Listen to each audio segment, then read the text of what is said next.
we came here today to appreciate the government for taking up this serious matter which was not been known to many of the people in peripheral of the state, even our indigenous people who are not exposed to and could not able to understand this Article 370H fractured Statehood Act are being made known to everybody through us that we have given in the memorandum, as I said on the record.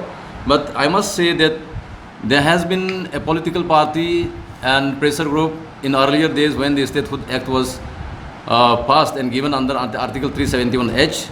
PPA, People's Party of Arunachal, they were the political party who has been continuously, resisting this Article 371H earlier. And beside that are, some student organizations were there during those days. And later on, this chapter were, forgotten in between by respective governments. Most of the cases, the Congress government, they have ruled in the state after the formation of statehood, and continuously there was some change of guard in form of other political parties. But most of the time, it was the Congress party who has, governed the state.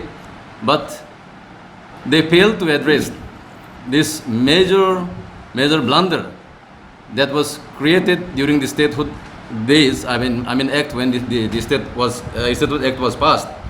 So in this regard, we came here today to address the people across the state that this government, I must say, though it may be BJP, though it may be Congress, that we are not concerned, but this present government has at least taken up this step.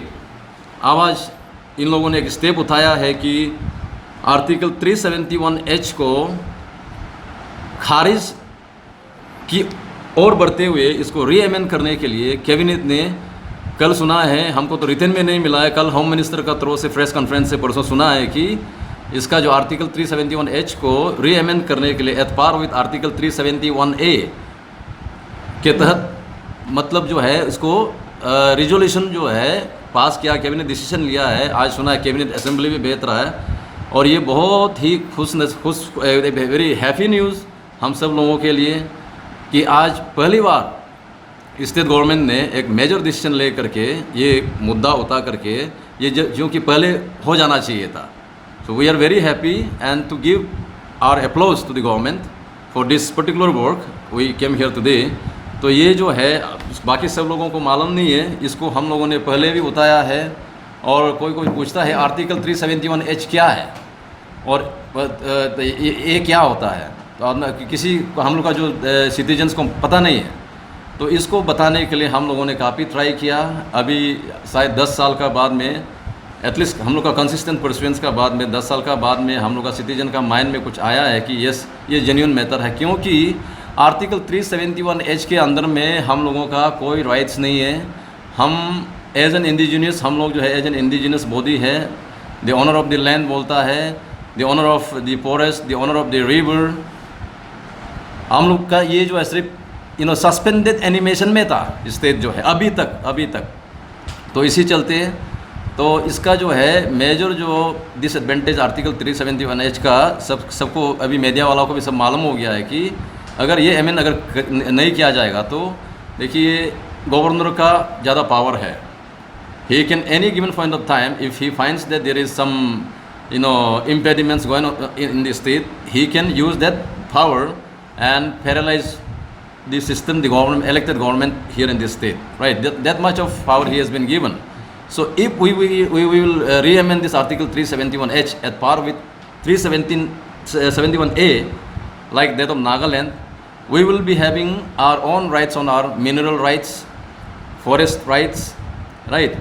Mining rights, ये सब हम लोगों को मिलेगा। जबकि ये जो है ये नागालैंड में आर्टिकल 371A का अंदर में दिया गया है और हम लोगों को अरुणाचल को और मिजोरम और साथ में दिया गया था, लेकिन हमारा यहाँ में आर्टिकल 371H एंड क्लॉजेस जो है लूज इन में हम लोगों को चोर करके हम लोग को दिया गया था। हम लोग को कुछ इंडिजिनस कम्युनिटी को जहाँ का जो मालिक है आपका पहाड़ हाथी, बालो, शेर, नदी, नाला का मालिक को ऐसा कुछ राइट नहीं दिया गया है। इसी राइट को हम लोगों ने काफ़ी सालों से बात किया, कोई सुना नहीं है, सुनता नहीं है, कोई पब्लिक भी समझता नहीं है। आज एक बहुत खुशी का बात है, एटलीस्ट असेंबली में सेंटर जो सोचे जो करे, बात का बात है। तो आज स्टेट असेंबली में रेजोल्यूशन पास करेगा बोल के बोला है, कैबिनेट ने डिसीजन लिया है। इसको चलते हम लोग काफ़ी खुश है। तो इसलिए मैं ये आप लोगों का माध्यम से बताना चाहूँगा, जो हमारे राज्य सरकार है हेडेड बाय पेमा खांडू साहब, मैं ये कहना चाहूँगा कि ये आर्टिकल 371H को अगर आप लोग जो है रीअमेंड अगर करवाने की कोशिश में हैं, तो हम जितना भी अरुणाचल प्रदेश अवतनी कम्युनिटी कन्फेडरेशन का ओर से कितना सहयोगता चाहिए, what ever help assistance morally physically हम लोग साथ देंगे। और इसको जैसे भी करके आप लोग अपना बात को रख करके रीअमेंड करवाइएगा। We will be the happiest community indigenous people in the state. और इसको अगर आप लोग करवा देते हैं, क्योंकि अभी एडवांटेज है, हमारा सरकार यहाँ सेंटर में भी एक ही है, यहाँ भी बीजेपी है, उधर भी बीजेपी है, हमारा तीन एमपी है, और एक राज्यसभा का और 2 लोकसभा का एमपी है। हमारा पास काफ़ी अच्छा हथियार है इसको अमेंड करने के लिए, क्योंकि हम लोग अपना फ्यूचर को अगर नदी, नाला और फॉरेस्ट राइट को अगर हम लोग सिक्योर नहीं करेंगे, तो हम लोगों का यह जीना जो है ये 0 पॉइंट हो जाता है। क्योंकि इसलिए बाकी सब जो इंडियन सेम है, सिटीजन सेम है, हम नहीं बोल रहे, I am not trying to discriminate, we are not trying to discriminate any of the fellow citizens, but what we are saying is that we are an indigenous, a very endangered community। और ये लेकिन एक चीज़ उभर के आया है कि आरती जो आपका 6 शेड्यूल में इंक्लूजन के लिए भी सरकार ने डिसीजन लिया है। This is a very good welcome move। Again, this will also enable us to understand the intrinsic value system of our tradition, our tribal in the state, within the state। और हम लोग का जो है अपना linguistic, अपना customary law को, अपना फाइनेंशियल सिस्टम को, और जो हमारा ट्रेडिशनल राइट्स है उसको काफ़ी हद तक प्रोटेक्ट करने में आर्टिकल जो आपका 6 शेड्यूल जो है इसको प्रोटेक्ट करेंगे। इसको अगर लाया जाएगा तो काफ़ी हद तक अच्छा होगा, ये भी ख़राब नहीं है, बहुत अच्छा मूव है ये।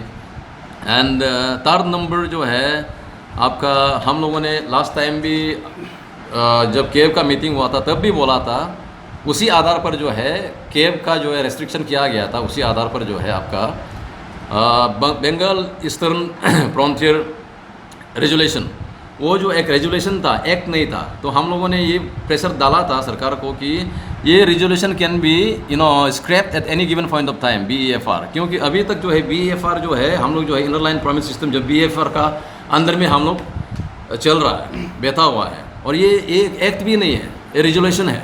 और ये रेजुलेशन को एक्ट में तब्दील करने के लिए हम लोगों ने इसका भी सबमिशन किया था लास्ट टाइम जब केव का मीटिंग हुआ था। इनक्रोच तो नहीं कर दिया, केव को तो डिसअलो किया है, इनक्रोच तो नहीं कर दिया, फिर भी अगर इसको भी स्ट्रेंथनिंग किया जाएगा, क्योंकि ये जो है फ्री इंडिपेंडेंस का ये रेजोल्यूशन है, तो अभी इंडिपेंडेंस होकर के अभी 100 साल होने वाला है, तो इसको भी हम लोग थोड़ा रीथिंक करके इसको थोड़ा तगड़ा करने से बेहतर रहेगा। ये हम लोग का तरफ से रिक्वेस्ट है, APSS का तरफ से सरकार को रिक्वेस्ट है। और ये आपका नंबर 2 में आया है, 1 का हम 3 बोल दिया ना एजेंडा का, और 2 में आया है, तो ये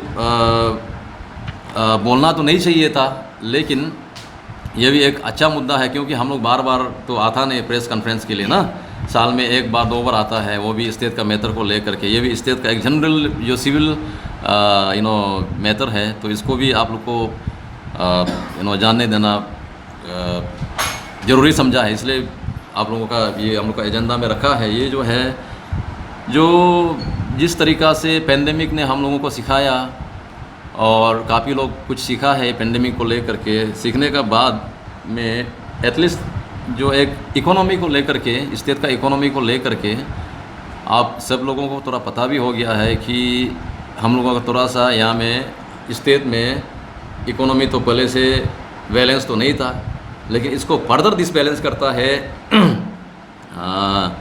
जो आपका जो करप्शन, प्रिवेंशन करप्शन, तो इसको सरकार ने किस तरीक़ा से ले गया होगा, ले जा रहा है, हम लोग देख रहा है। इसमें तो पर्टिकुलर कमेंट नहीं करेंगे, लेकिन ओवरऑल में ये कहना चाहूँगा कि थोड़ा हमारा सरकार को ये डिसप्रोपोर्शनेट जो एसेट बिल है, इसको अगर सही तरीक़ा से स्टेट में आप अच्छा लंबा ले जाना चाहता है तो equality, income equality, resource distribution अगर सही तरीक़ा से आप करना चाहता है तो थोड़ा सा ये काफ़ी जोर देना पड़ेगा। ये डिसप्रोपोर्शनेट एसेट बिल को आप थोड़ा इसको इम्पोर्टेंस दे करके, जो ये under prevention of corruption act 1988 का जरिए, ये तो एक्ट तो है ही, तो इसको थोड़ा लागू करके आप लोग आगे ले जाने से सही रहेगा। ये सब बैलेंस में रहेगा ताकि कोई हल्ला गुल्ला भी नहीं होगा, पॉलिसी से बात करेगा, क्योंकि सरकार पॉलिसी से बात करना चाहिए। ये हमारा एजेंडा नंबर 2 है। और थर्ड में ये है आपका लोक आयुक्ता। लोक आयुक्ता तो सब जानते हैं कि आपका, हमने यहाँ लिखा है कि 2014 में इसका इनेक्टमेंट हुआ था स्टेट में। दैट इज़ ये थर्ड नंबर, लास्ट नंबर है लोक आयुक्ता का बारे में। Arunachal Pradesh Lok Ayukta act was enacted in the year March 4, 2014. The office of the Lok Ayukta Arunachal Pradesh became functional after appointment of the Justice Prashant Kumar Saikia on 27 June 2019, and retired IAS officer Yesi Sering served as a member of the Lok Ayukta for clean, transparent and accountable government, which will act as a quasi-judicial body and would also act as a watchdog to pinpoint wrongdoings of the administration and shall look into the complaints of the victims of corrupt elements and suggest measures to improve the effectiveness and efficiency of the government. But so far, unfortunately, there seems to be no voice and activities of Lok Ayukta even after establishment of 4 years. Which needs to be functional for its purpose. ये हम लोग का appeal है कि लोक आयुक्ता को भी आप थोड़ा सा इसको मजबूत कीजिए सही तरीक़ा से। अगर सही मायने में बाकी एक दूसरा को पिन पॉइंट करने से बेहतर है, काफ़ी पिन पॉइंट हो रहा है, आप आवाज़ उठाते, इंडिविजुअल आवाज़ उठाता है समाज का अंदर में रह करके।